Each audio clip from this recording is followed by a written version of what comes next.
ராம் நாராயண் ராம் ஸ்ரீ பாலக் பிரம்மச்சாரிஜிக்கு 1983 ஆண்டுக்குள் உலகம் முழுவதும் 10 கோடிக்கும் மேற்பட்ட சீடர்கள் இருந்தனர். இன்று சுமார் 13 கோடிக்கு மேற்பட்டோர் அவரின் சீடர்களாக உள்ளனர். பாலக் பிரம்மச்சாரி ஜி பண்டித் ஜவஹர்லால் நேருவிடம், நீங்கள் முஹம்மத் அலி ஜின்னாவை பிரதமராக நியமித்திருந்தால் இன்று இந்தியா இவ்வளவு பகுதிகளாக பிரிந்து இருக்காது என்று கூறினார். அவர் மேலும் நேருவிடம் நேபாளும் பூட்டானும் இந்தியாவுடன் இணைக்கப்பட வேண்டும் என்றும் சொன்னார். அவருக்கென்றே நாடு பிரிந்து போவதை விரும்பவில்லை. பாலக் பிரம்மச்சாரி ஜியின் சீடர்களில் நேதாஜி சுபாஷ் சந்திர போஸும் ஒருவர். இன்றைய தினம் ஜின்னா பிரதமராக இருந்திருந்தால் இந்தியா, பாகிஸ்தான், ஆப்கானிஸ்தான், வங்காளதேசம், பூட்டான் ஆகியவை தனித்தனி நாடுகளாக இல்லாமல் ஒன்றிணைந்திருந்திருக்கும். எனினும் வரும் காலங்களில் நீங்கள் பார்ப்பீர்கள், இந்நாடுகள் மீண்டும் ஒன்றிணைவதை காணலாம். இந்துக்கள் மற்றும் முஸ்லிம்களும் ஒன்றாக சேருவார்கள். இது நம்மில் ஒவ்வொருவரும் சேர்ந்து செய்ய வேண்டிய கடமை. இன்று நாட்டில் சுமார் 800 கோடி மக்கள் உள்ளனர் மற்றும் அனைவரும் ஒன்றாக இணைந்து பணியாற்ற வேண்டும். நாடு ஒன்றாக இருக்கச் செய்ய.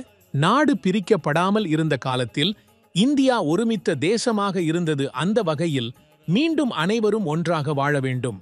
பாலக் பிரம்மச்சாரிஜி மேலும் கூறினார், ஒரு காலம் வரும், அமெரிக்கா பொருளாதார ரீதியாக பலவீனமாகவும் மேலும் பூமியில் உள்ள 400க்கும் மேற்பட்ட மதங்கள் அழிந்துவிடும்.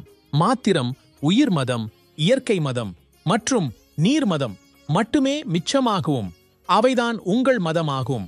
அவற்றை தானே நீங்கள் ஏற்றுக்கொள்ள வேண்டும். அந்த நேரத்தில் எந்தவிதமான சிக்கல்களும் இருக்காது. நீங்கள் இந்த பூமியில் பிறந்தால் எந்த பிரச்சனைகளையும் எதிர்கொள்ள வேண்டியதில்லை. ஆனால் இது எல்லாம் சாத்தியமாகும் என்பது நீங்கள் இந்த பூமியில் தனிநபர் உரிமையை விலக்கினால் மட்டுமே.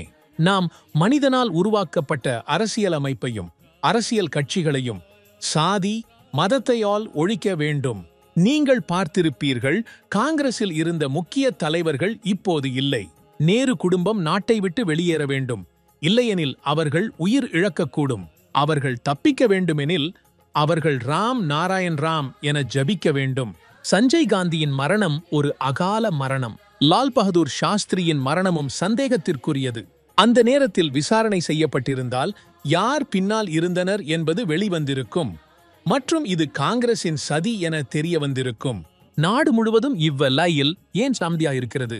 மோடிஜி மற்றும் யோகிஜி நாட்டுக்காக நல்லது செய்ய விரும்புகிறார்கள் என்றால் அவர்களுக்கு ஏன் அனுமதி தரப்படவில்லை?